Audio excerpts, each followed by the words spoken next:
So to do that, I'm not going to make that point. I think we should celebrate. I'm all for that.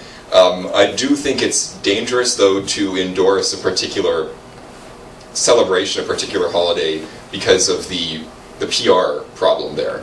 And I agree with you that Christmas is pagan, and I've said that before, and that a lot of these traditions don't really bear anything, don't connect to Judeo-Christian values whatsoever, or Judeo-Christian rituals. But the problem is the perception, and I think that a lot of people do still see, whether they're right or wrong about it, that Christmas is a Christian holiday, and that if we endorse it, if we are another person participating in it, then it does sort of inflate the numbers of Christians and of participating religious folks. And as an example, in fact, just today, Pam and I, one of our volunteers was here, and Pam can correct me if I tell the story wrong, but was it that you had said Merry Christmas to him, or Happy Christmas? Have a nice Christmas. Have a nice Christmas. And he somehow, I mean, there may have been a language issue, because he's not the most fluent English speaker, but he kind of took that to mean that we were tacitly endorsing Christmas. He said something like, at least momentarily, you must, something about Jesus Christ, you must be accepting Jesus Christ, or... Well, he said, after I said that, he asked me if I was religious, and I said, no, you already asked me that, and he said, well, you just said Merry Christmas, so by you just saying that, in that moment, you believed it. Right. Obviously that's utterly insane, but it concerns me if there are several hundreds of people out there who might make that same sort of mistake. And I don't, when we're fighting important battles, it doesn't help to have the numbers on the other side being inflated, and that's, I think Jenny wants to say.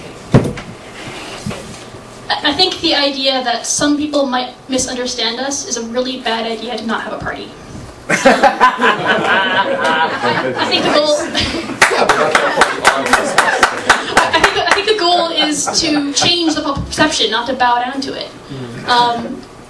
If Christians co-opted Christmas, it was a party where you ate a lot, and it sort of became like Christians noticed that everyone was having a lot of parties and eating a lot and having a good time, so they're like, let's just throw baby Jesus in here and get some converts. So if you don't celebrate Christmas because you think it's Christian, you're basically letting them win. Yeah, but... Like, it's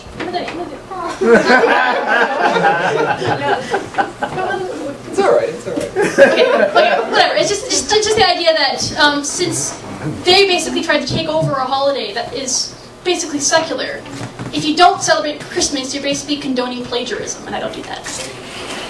Don't let me process that. You don't celebrate. Okay. I think but historically, Christmas became Christian after the Christians already had the numbers. No. Yes. When did Christmas become established? When did it become it's gone through waves throughout history, right? It's based off of Roman Saturnalia and the Germanic Yule. Yeah, no, I understand that. But when did it become sort of 150 years ago? Yeah, like the 1800s is when it became established as an actual... Right, so you're suggesting that atheists sort of do the same thing, that we co-opt something. What I'm saying is if we try to co-opt it now, whatever it is, it won't work because we don't have enough numbers to fuel that. We'll just be kind of lost in the Christmas... people will see us as just more Christians celebrating Christmas. We don't have the numbers yet to do that. I'd argue that we basically already won. Very few people think of Christmas as exclusively Christian. In the back of their mind, it's like, yeah, it's Christian. But if even the Christians don't celebrate it as a Christian holiday. Like, if you actually celebrate Christmas according to Christianity, you're supposed to stay home with silent meditation and fast. Name one Christian that you know that does that. Well, according to whose version of Christmas? I mean, there's tons of them. There is no one version of Christmas because, as you've said, Christmas has evolved and changed. But that's my point. Right. Keep it evolving. So then, but you're saying that if you don't celebrate it in this one specific way, everybody acknowledges you're no longer celebrating a Christian Christmas. I'm saying that doesn't follow. I'm saying that your problem with Christmas is that it has links to Christianity. And I reject in people's minds. No, but see, that's the point. I reject the links too, but I don't reject the public perception of the links. I think that, how many of you think, and clearly you're mostly on Jenny's side, so try to be honest still, how many of you think that in a lot of people's minds, let's say over 50%, when they think of Christmas, they still have a perception of it as being a Christmas holiday? Christian holiday. I'm sorry, a Christian holiday. Ask the question again, please. Please ask the question again. It wasn't clear. Okay. How many of you think that at least 51% of Canadians have a perception in their mind that Christmas is Christian? And not pagan, that they don't really even know the pagan origins. I also think that's irrelevant. A lot of people have the perception that evolution didn't happen. No, It doesn't mean we should stop fighting.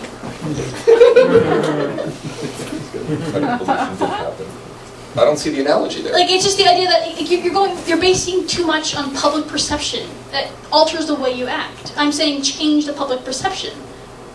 Okay, but in that analogy with now we both have mics. This is good. In the analogy with evolution and creationism, it would be as if we had a creationist party to co-opt evolution. Like that's just. Do you want to retract that analogy? Because it's no. I think you just need to understand it better. Okay, enlighten me. Like, it's basically the idea. Like, you're arguing that you're worried about the public perception of what can happen if you we're celebrating Christmas. Yes. I'm saying that shouldn't stop us from trying to change Christmas in the same way that shouldn't stop us from fighting anti-evolutionists. Okay, so I still don't see the analogy there, but let me just take your point at face value. If we were to try to co-opt Christmas, how would we do that? How would we, like, give it our own spin? We already have. Like, I'm saying, like, there is a link to Christianity, but it's not celebrated as a Christian holiday. Aside from a few lame manger reenactment scenes, and some people might occasionally go to church, most people put up a Christmas tree, and they make cookies, and they hang out with their friends and family, and none of that is Christian. So if we keep going in this direction... Well, the name Christmas is kind of Christian. The name Wednesday is the god Woden, but I don't worship him either. That's fair. But I would go back to my question. That's a good point. But I would go back to my question about when I asked the audience, 51%. I would think over 51% of people see the link between Christmas and Christianity. I don't think 51% of people. I don't think 10% of people know Wednesday's Odin Day.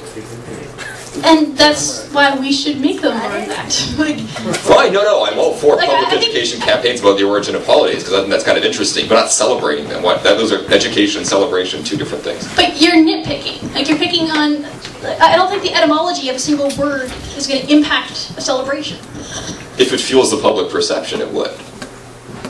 That's why Wednesday is neither here nor there, because nobody knows the etymology of that word. But Christmas is Christ's Mass. I mean, most people still think that when they hear the word. I think most people think of Santa when they... Yes, they do. Maybe not that grotesque Santa, but some version thereof.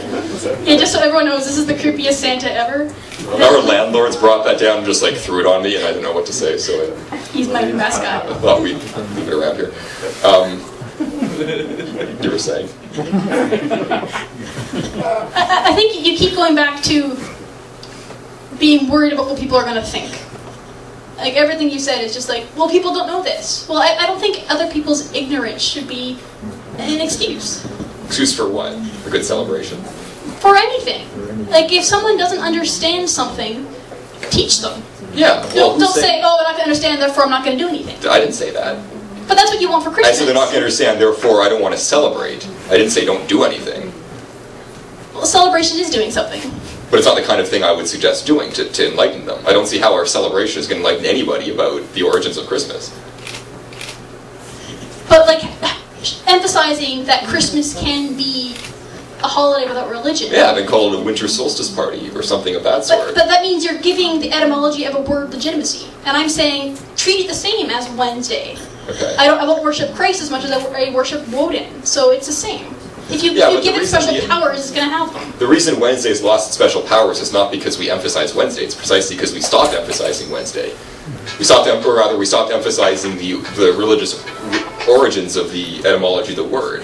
The equivalent, so to use your analogy, the equivalent thing to do would be to stop celebrating Christmas, so it stopped becoming something to celebrate or find significance. Or use it so often that no one recognizes its origin anymore. Yeah, but then you'd have to, okay, fine, so let's take that to its logical extreme. We would turn Christmas into a holiday with none of the trappings, none of the Jesus cookies, none of the manger scenes. You have Jesus cookies?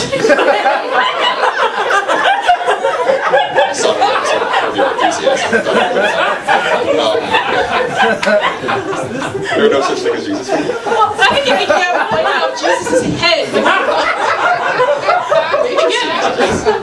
I think we need Jesus cookies. In any case, that's kind of beside the point. Somebody make Jesus cookies quick. Where was I? Well, we'd have to strip it so thoroughly of all those trappings that why would you even call it transmutes into his body. Christmas anymore? But we're eating the baby, But like, it already has.